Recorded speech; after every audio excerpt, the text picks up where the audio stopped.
ਅਸੀਂ ਇੱਕ ਵਚਨ ਪੜਾਂਗੇ ਇਬਰਾਨੀਆਂ 11 ਉਹਦੀ 6 8।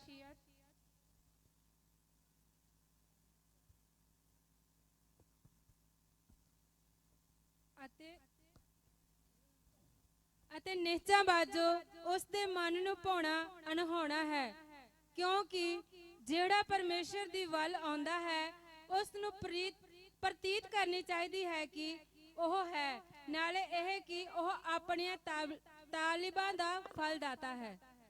Hallelujah, hallelujah. ਅੱਜ ਕਿੰਨੇ ਲੋਕ ਪਰਮੇਸ਼ਰ ਦੀ ਵੱਲ ਆਏ ਨੇ?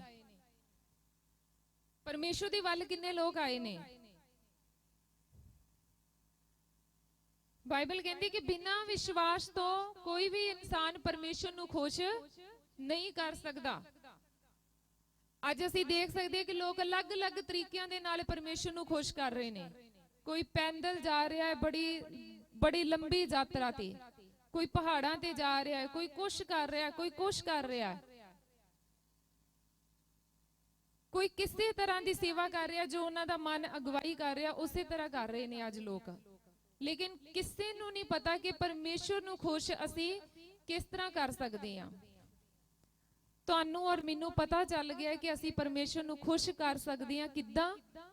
ਵਿਸ਼ਵਾਸ ਦੇ ਦੁਆਰਾ। ਔਰ ਜਦੋਂ ਪਰਮੇਸ਼ਰ ਸਾਡੇ ਤੋਂ ਖੁਸ਼ ਹੋਏਗਾ ਤਾਂ ਫਿਰ ਕੀ ਹੋਏਗਾ? ਕਿੰਨੇ ਜਣੇ ਜਾਣਦੇ ਨੇ ਫਿਰ ਕੀ ਹੋਏਗਾ? ਜਦੋਂ ਇੱਕ ਬੱਚਾ ਇੱਕ ਮਾਂ-ਬਾਪ ਆ ਉਹਦਾ ਬੱਚਾ ਉਹਨਾਂ ਨੂੰ ਖੁਸ਼ ਕਰਦਾ ਤੇ ਮਾਂ-ਬਾਪ ਕੀ ਕਰਦੇ ਨੇ? ਕੀ ਕਰਦੇ ਨੇ ਫਿਰ? ਹੈਨਾ, ਉਹ ਆਪਣੇ ਬੱਚੇ ਤੋਂ ਖੁਸ਼ ਹੋ ਕੇ ਉਹਨੂੰ ਕੁਝ ਦਿੰਦੇ ਨੇ, ਕੋਈ ਗਿਫਟ ਦਿੰਦੇ ਨੇ, ਘਰ ਦੀ ਕੋਈ ਪ੍ਰਾਪਰਟੀ ਦਿੰਦੇ ਨੇ, ਜੋ ਬੱਚਾ ਮੰਗਦਾ ਉਹਨੂੰ ਦਿੰਦੇ ਨੇ। ਅਗਰ ਅਸੀਂ ਪਰਮੇਸ਼ਰ ਨੂੰ ਖੁਸ਼ ਕਰਾਂਗੇ ਤਾਂ ਅਸੀਂ ਸੋਚ ਸਕਦੇ ਹਾਂ ਕਿ ਪਰਮੇਸ਼ਰ ਸਾਨੂੰ ਉਹ ਸਭ ਕੁਝ ਦੇਗਾ ਜੋ ਸਾਨੂੰ ਚਾਹੀਦਾ ਹੈ। ਅੱਜ ਸਭ ਤੋਂ ਵੱਡੀ ਗੱਲ ਅਸੀਂ ਪਿਛਲੇ ਦਿਨਾਂ ਤੋਂ ਸਿੱਖਦੇ ਆ ਰਹੇ ਹਾਂ ਕਿ ਅਗਰ ਪਰਮੇਸ਼ਰ ਸਾਡੇ ਨਾਲ ਆ ਤਾਂ ਸਾਡਾ ਕੋਈ ਵੀ ਵਿਰੋਧੀ, ਅਗਰ ਪਰਮੇਸ਼ਰ ਸਾਡੇ ਨਾਲ ਆ ਤਾਂ ਸਾਨੂੰ ਕੋਈ ਵੀ ਪਰਮੇਸ਼ਰ ਦੇ ਪ੍ਰੇਮ ਤੋਂ ਅਲੱਗ ਨਹੀਂ ਕਰ ਸਕਦਾ। ਅਗਰ ਅਸੀਂ ਪਰਮੇਸ਼ਰ ਨੂੰ ਆਪਣੇ ਜੀਵਨ 'ਚ ਰੱਖਦੇ, ਕੋਈ ਬਿਮਾਰੀ, ਕੋਈ ਗਰੀਬੀ, ਕੋਈ ਮਹਾਮਾਰੀ, ਜਿਵੇਂ ਅੱਜ ਅਸੀਂ ਦੇਖ ਰਹੇ ਹਾਂ ਸੰਸਾਰ ਦੇ ਵਿੱਚ, ਅੱਜ ਅਸੀਂ ਦੇਖ ਰਹੇ ਕਿ ਹਰ ਪਾਸੇ ਮੌਤ ਆ, ਹਰ ਪਾਸੇ ਡਰ ਆ, ਦੁਨੀਆ ਡਰੀ ਫਿਰ ਰਹੀ ਆ।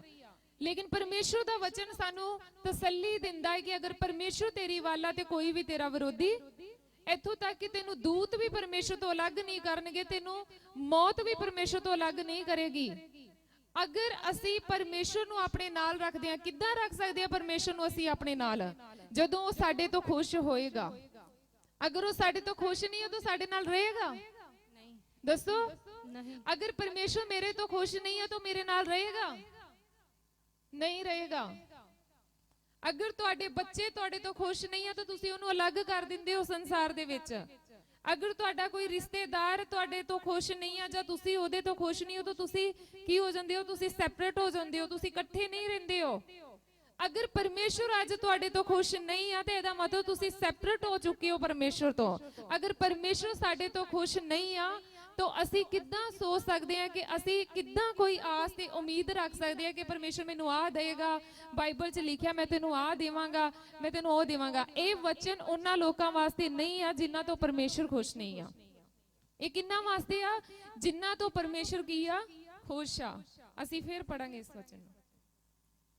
ਅਤੇ ਨਿਹਚਾ ਬਾਜੋ ਉਸ ਦੇ ਮਨ ਨੂੰ ਭਾਉਣਾ ਅਨਹਾਉਣਾ ਹੈ, ਕਿਉਂਕਿ ਜਿਹੜਾ ਪਰਮੇਸ਼ਰ ਦੇ ਵੱਲ ਆਉਂਦਾ ਹੈ ਉਸ ਨੂੰ ਪ੍ਰਤੀਤ ਕਰਨੀ ਚਾਹੀਦੀ ਹੈ ਕਿ ਉਹ ਉਸ ਦੇ ਨਾਲ ਹੈ, ਨਾਲੇ ਇਹ ਕਿ ਉਹ ਆਪਣੇ ਤਾਲਿਬਾਂ ਦਾ ਫਲ ਦਾਤਾ ਹੈ। Hallelujah, hallelujah. ਪਰਮੇਸ਼ਰ ਦੇ ਕੋਲ ਆਉਣ ਵਾਲੇ ਨੂੰ ਕੀ ਵਿਸ਼ਵਾਸ ਕਰਨਾ ਚਾਹੀਦਾ ਕਿ ਪਰਮੇਸ਼ਰ ਹੈਗਾ ਏ। ਅਗਰ ਤੁਸੀਂ ਵਿਸ਼ਵਾਸ ਕਰਦੇ ਹੋ ਇਸ ਸਮੇਂ ਕਿ ਮੈਂ ਬੈਠਾ ਹਾਂ ਔਰ ਪਰਮੇਸ਼ਰ ਮੇਰੇ ਨਾਲ ਨੇ, ਤਾਂ ਅੱਜ ਤੁਸੀਂ ਸੇਮ ਵਾਪਸ ਨਹੀਂ ਜਾਓਗੇ। ਭਾਵੇਂ ਤੁਸੀਂ ਪਹਿਲੀ ਵਾਰੀ ਆਏ ਹੋ, ਭਾਵੇਂ ਤੁਸੀਂ 10 ਸਾਲ ਤੋਂ ਆ ਰਹੇ ਹੋ, ਭਾਵੇਂ ਅੱਜ ਤੁਸੀਂ ਨਵੇਂ ਹੋ, ਭਾਵੇਂ ਤੁਸੀਂ ਪੁਰਾਣੇ ਹੋ, ਸਿਰਫ ਇੱਕੋ ਹੀ ਵਚਨ ਆ, ਬਿਨਾਂ ਵਿਸ਼ਵਾਸ ਤੋਂ ਅਸੀਂ ਪਰਮੇਸ਼ਰ ਨੂੰ ਖੁਸ਼ ਨਹੀਂ ਕਰ ਸਕਦੇ। ਇਹ ਨਹੀਂ ਕਿ ਨਵੇਂ ਬੰਦੇ ਲਈ ਕੁਝ ਹੋਰ ਆ, ਪੁਰਾਣੇ ਬੰਦੇ ਲਈ ਕੁਝ ਹੋਰ ਆ। ਅਗਰ ਤੁਸੀਂ ਅੱਜ ਪਹਿਲੀ ਵਾਰੀ ਵੀ ਆਏ ਹੋ ਇਸ ਜਗ੍ਹਾ ਤੇ, ਤਾਂ ਬਿਨਾਂ ਵਿਸ਼ਵਾਸ ਤੋਂ ਅਸੀਂ ਪਰਮੇਸ਼ਰ ਨੂੰ ਖੁਸ਼ ਨਹੀਂ ਕਰ ਸਕਦੇ। ਤੁਸੀਂ ਸੰਸਾਰ ਚੋਂ ਆਏ ਹੋ, ਸੰਸਾਰ ਦੇ ਵਿੱਚ ਜੋ ਵਿਸ਼ਵਾਸ ਕੀਤਾ ਜਾਂਦਾ ਸੀ ਉਹ ਵਿਸ਼ਵਾਸ ਨਹੀਂ ਕਰਨਾ। ਬਾਈਬਲ ਦੱਸਦੀ ਪਰਮੇਸ਼ਵਰ ਦੇ ਕੋਲ ਆਉਣ ਵਾਲੇ ਨੂੰ ਇਹ ਵਿਸ਼ਵਾਸ ਕਰਨਾ ਚਾਹੀਦਾ ਹੈ ਕਿ ਉਹ ਹੈਗਾ ਏ। ਨਜ਼ਰ ਨਹੀਂ ਆ ਰਿਹਾ ਲੇਕਿਨ ਕੀ ਵਿਸ਼ਵਾਸ ਕਰਨਾ ਚਾਹੀਦਾ ਹੈ ਕਿ ਉਹ ਹੈਗਾ ਏ। ਕਦੋਂ ਹੈਗਾ ਏ? ਜਦੋਂ ਮੈਂ ਗਰੀਬੀ ਚ ਆ ਤਾਂ ਮੇਰਾ ਪਰਮੇਸ਼ਰ ਹੈਗਾ ਏ, ਕਿ ਜਾਂ ਸਿਰਫ ਇੱਥੇ ਇੰਨੀ ਜਗ੍ਹਾ 'ਚ ਹੀ ਹੈਗਾ ਏ। ਜਦੋਂ ਮੈਂ ਬਿਮਾਰੀ ਚ ਆ ਤਾਂ ਕੀ ਵਿਸ਼ਵਾਸ ਕਰਨਾ? ਮੇਰਾ ਪਰਮੇਸ਼ਰ ਹੈਗਾ ਏ। ਜਦੋਂ ਮੈਂ ਇੱਕ ਐਸੀ ਪਰੇਸ਼ਾਨੀ ਦੇ ਵਿੱਚ ਆ ਕਿ ਚਾਰੇ ਪਾਸੇ ਮੈਨੂੰ ਲੱਗ ਰਿਹਾ ਕਿ ਸਾਰੇ ਰਸਤੇ ਬੰਦ ਨੇ, ਮੈਂ ਬੜੀ ਮੁਸ਼ਕਲ ਦੇ ਵਿੱਚ ਹਾਂ, ਤਾਂ ਉਦੋਂ ਵੀ ਕੀ ਵਿਸ਼ਵਾਸ ਕਰਨਾ ਹੈ ਕਿ ਪਰਮੇਸ਼ਰ ਹੈਗਾ ਏ। ਉਦੋਂ ਕੀ ਵਿਸ਼ਵਾਸ ਕਰਨਾ ਹੈ? ਪਰਮੇਸ਼ਰ ਹੈਗਾ ਏ। ਕੋਈ ਨਾਲ ਹੈਗਾ ਜਾਂ ਨਹੀਂ ਹੈਗਾ, ਲੇਕਿਨ ਪਰਮੇਸ਼ਰ ਨਾਲ ਹੈਗਾ ਏ। ਤਾਂ ਬਾਈਬਲ ਦੱਸਦੀ ਅਗਰ ਤੁਸੀਂ ਇਸ ਤਰ੍ਹਾਂ ਕਰਦੇ ਹੋ ਤੇ ਇਹਦਾ ਮਤਲਬ ਤੁਸੀਂ ਪਰਮੇਸ਼ਰ ਨੂੰ ਖੋਜਣ ਵਾਲੇ ਹੋ, ਪਰਮੇਸ਼ਰ ਨੂੰ ਹਰ ਵਕਤ ਲੱਭਣ ਵਾਲੇ ਇਨਸਾਨ ਹੋ। ਤਾਂ ਬਾਈਬਲ ਦੱਸਦੀ ਉਹਨੂੰ ਖੋਜਣ ਵਾਲਿਆਂ ਨੂੰ ਉਹ ਫਿਰ ਫਲ ਦੇਗਾ, ਉਹ ਫਿਰ ਫਲ ਦਿੰਦਾ ਹੈ ਉਹਨਾਂ ਨੂੰ। ਹਾਲੇਲੂਇਆ। ਅਸੀਂ ਇੱਕ ਵਚਨ ਪੜਾਂਗੇ ਮਰਕੁਸ 9 ਦੀ 16।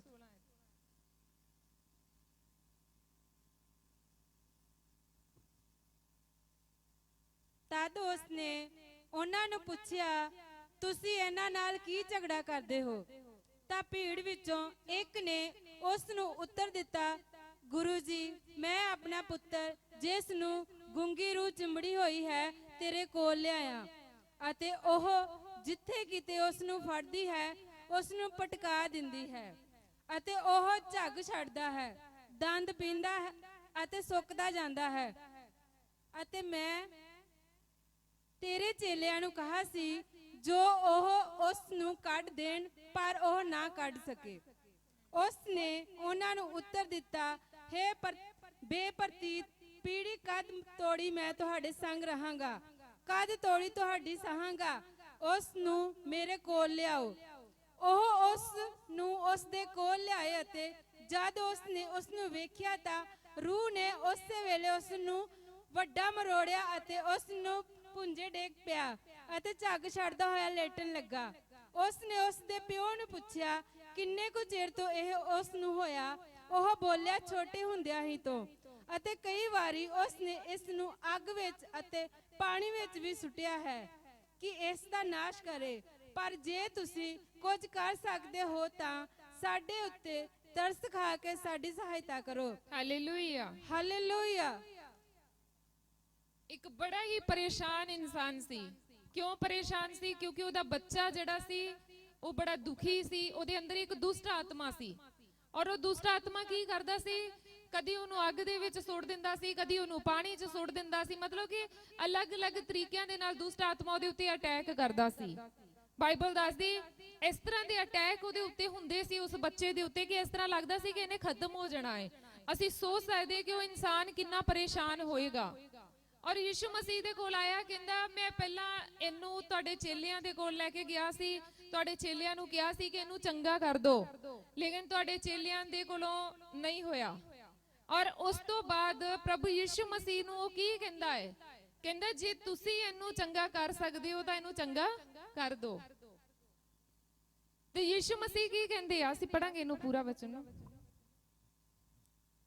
ਯਿਸੂ ਨੇ ਉਸ ਨੂੰ ਆਖਿਆ, ਜੇ ਤੁਸੀਂ ਕਰ ਸਕਦੇ ਹੋ, ਪ੍ਰਤੀਤ ਕਰਨ ਵਾਲੇ ਦੇ ਲਈ ਸਭ ਕੁਝ ਹੋ ਸਕਦਾ ਹੈ। ਹਾਲੇਲੂਇਆ। ਹਾਲੇਲੂਇਆ। ਵਿਸ਼ਵਾਸ ਕਰਨ ਵਾਲੇ ਦੇ ਲਈ ਸਭ ਕੁਝ ਹੋ ਸਕਦਾ ਹੈ। ਉਹ ਇਨਸਾਨ ਕਿਸ ਤਰੀਕੇ ਦੇ ਨਾਲ ਬੋਲ ਰਿਹਾ ਸੀ? ਉਹਦਾ ਕੋਈ ਕਸੂਰ ਨਹੀਂ ਸੀ, ਕਿਉਂਕਿ ਉਹ ਪਹਿਲਾਂ ਕਿਹਦੇ ਕੋਲ ਲੈ ਕੇ ਗਿਆ ਸੀ? ਚੇਲਿਆਂ ਦੇ ਕੋਲ, ਤੇ ਚੇਲੇ ਨਹੀਂ ਕੱਢ ਸਕੇ। ਹੁਣ ਉਹ ਇਨਸਾਨ ਇਸ ਤਰੀਕੇ ਦੇ ਨਾਲ ਚੱਲਣ ਡਿਆ ਸੀ ਕਿ ਸ਼ਾਇਦ ਯਿਸੂ ਮਸੀਹ ਵੀ ਨਾ ਕੱਢ ਸਕਣ।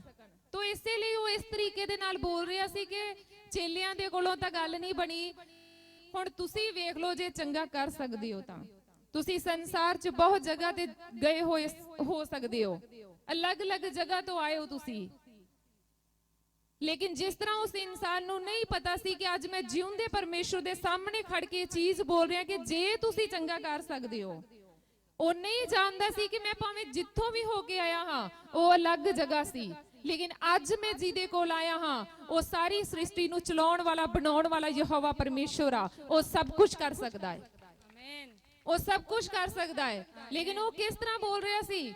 ਕਿਉਂਕਿ ਉਹ ਸੰਸਾਰ 'ਚ ਬਹੁਤ ਜਗ੍ਹਾ ਤੇ ਗਿਆ ਸੀ, ਇੱਥੋਂ ਵੀ ਨਹੀਂ ਹੋਇਆ, ਇੱਥੋਂ ਵੀ ਨਹੀਂ ਹੋਇਆ। ਹੁਣ ਚੇਲਿਆਂ ਕੋਲ ਗਿਆ ਸੀ, ਉੱਥੋਂ ਵੀ ਨਹੀਂ ਹੋਇਆ। ਉਹਨੂੰ ਲੱਗਿਆ ਕਿ ਪਤਾ ਨਹੀਂ ਯੀਸ਼ੂ ਮਸੀਹ ਦੇ ਕੋਲੋਂ ਵੀ ਚੰਗਾ ਹੋਣਾ ਕਿ ਨਹੀਂ ਹੋਣਾ। ਉਹ ਇਸ ਲਈ ਕਹਿ ਰਿਹਾ ਸੀ ਕਿ ਜੇ ਤੁਸੀਂ ਇਹਨੂੰ ਚੰਗਾ ਕਰ ਸਕਦੇ ਹੋ ਤਾਂ ਕਰ ਦੋ। ਲੇਕਿਨ ਯੀਸ਼ੂ ਮਸੀਹ ਅੱਗੇ ਕੀ ਕਹਿ ਰਿਹਾ ਕਿ ਚੰਗਾ ਕਰ ਸਕਦੇ, ਮਤਲਬ ਯੀਸ਼ੂ ਮਸੀਹ ਨੇ ਉਲਟ ਉਹਨੂੰ ਕੀ ਬੋਲਿਆ ਕਿ ਵਿਸ਼ਵਾਸ ਕਰਨ ਵਾਲੇ ਦੇ ਲਈ ਸਭ ਕੁਝ ਹੋ ਸਕਦਾ ਹੈ। ਅੱਜ ਤੁਹਾਡੀ ਬਿਮਾਰੀ ਵੱਡੀ ਹੋ ਸਕਦੀ ਆ, ਤੁਸੀਂ ਬਹੁਤ ਜਗ੍ਹਾ ਤੋਂ ਠੋਕਰਾਂ ਖਾ ਕੇ ਇਸ ਜਗ੍ਹਾ ਤੇ ਪਹੁੰਚੇ ਹੋ ਸਕਦੇ ਹੋ। ਲੇਕਿਨ ਅੱਜ ਮੇਰਾ ਵਿਸ਼ਵਾਸ ਹੈ, ਕਿਉਂਕਿ ਮੇਰਾ ਪਰਮੇਸ਼ਰ ਇਸ ਜਗ੍ਹਾ ਤੇ ਮੌਜੂਦ ਆ, ਬਿਮਾਰੀ ਜਿੰਨੀ ਮਰਜ਼ੀ ਵੱਡੀ ਕਿਉਂ ਨਾ ਹੋਵੇ, ਦੁੱਖ ਜਿੰਨਾ ਮਰਜ਼ੀ ਕਿਉਂ ਨਾ ਵੱਡਾ ਹੋਵੇ, ਤੁਹਾਡੀ ਪਰੇਸ਼ਾਨੀ ਜਿੰਨੀ ਮਰਜ਼ੀ ਕਿਉਂ ਨਾ ਵੱਡੀ ਹੋਵੇ, ਲੇਕਿਨ ਯਹੋਵਾ ਪਰਮੇਸ਼ਰ ਜੋ ਸਾਰੀ ਦੁਨੀਆ ਨੂੰ ਚਲਾ ਰਿਹਾ, ਸਾਰੀ ਸ੍ਰਿਸ਼ਟੀ ਨੂੰ ਚਲਾ ਰਿਹਾ, ਅੱਜ ਤੁਸੀਂ ਉਹਦੇ ਸਾਹਮਣੇ ਆ ਚੁੱਕੇ ਹੋ। ਅਗਰ ਤੁਹਾਡੇ ਅੰਦਰ ਵਿਸ਼ਵਾਸ ਆ ਤਾਂ ਵਿਸ਼ਵਾਸ ਕਰਨ ਵਾਲਿਆਂ ਦੇ ਲਈ ਸਭ ਕੁਝ ਹੋ ਸਕਦਾ ਹੈ। ਅੱਜ ਤੁਸੀਂ ਕਿਸੇ ਜਗ੍ਹਾ ਤੇ ਨਹੀਂ ਗਏ ਹੋ, ਕਿਸੇ ਇਨਸਾਨ ਦੇ ਕੋਲ ਨਹੀਂ ਆਏ ਹੋ, ਅੱਜ ਤੁਸੀਂ ਜਿਉਂਦੇ ਪਰਮੇਸ਼ਰ ਦੇ ਕੋਲ ਆਏ ਹੋ। ਔਰ ਉਹ ਪਰਮੇਸ਼ਰ ਖੁਦ ਨਹੀਂ ਕਹਿ ਰਿਹਾ ਕਿ ਮੈਂ ਚੰਗਾ ਕਰਾਂਗਾ, ਉਹਨੇ ਕਿਹਾ ਅਗਰ ਤੇਰੇ ਵਿੱਚ ਵਿਸ਼ਵਾਸ ਹੈ ਤੇ ਤੂੰ ਸਭ ਕੁਝ ਤੇਰੇ ਲਈ ਹੋ ਜਾਏਗਾ। ਹਾਲੇਲੂਇਆ। ਔਰ ਪ੍ਰਭੂ ਤੁਹਾਨੂੰ ਅੱਜ ਦੇ ਇਹਨਾਂ ਵਚਨਾਂ ਦੇ ਦੁਆਰਾ ਬਰਕਤ ਦੇਵੇ, ਯੀਸ਼ੂ ਮਸੀਹ ਦੇ ਨਾਮ 'ਚ ਆਮੀਨ।